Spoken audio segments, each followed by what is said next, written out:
Science کی روح سے مردوں کے چہرے کے خد و خال ایک ہی عمر میں اچانک نہیں بدلتے، بلکہ مختلف مراحل میں بتدریج تبدیلی آتی ہے۔ اس سلسلے کا یہ ہے پہلا پروگرام۔ دیکھتے ہیں 2-3 قسطوں میں بات 70، 75، 80 تک کیسے جاتی ہے۔ بلوغت کا آغاز تقریباً 12 سے 18 سال ہے۔ یہ سب نمایاں مرحلہ ہوتا ہے۔ جبڑا چوڑا ہونے لگتا ہے، ناک اور ٹھوڑی کا سائز بڑھتا ہے، داڑھی منہ آنا شروع ہوتے ہیں، چہرے پر مردانہ سختی نمایاں ہوتی ہے۔ اس کی بنیادی وجہ ٹیسٹوسٹیرون ہارمون ہے۔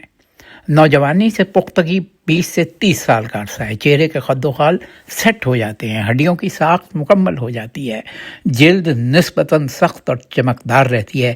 اس عمر میں چہرہ اپنی حتمی مردانہ شکل اختیار کرتا ہے۔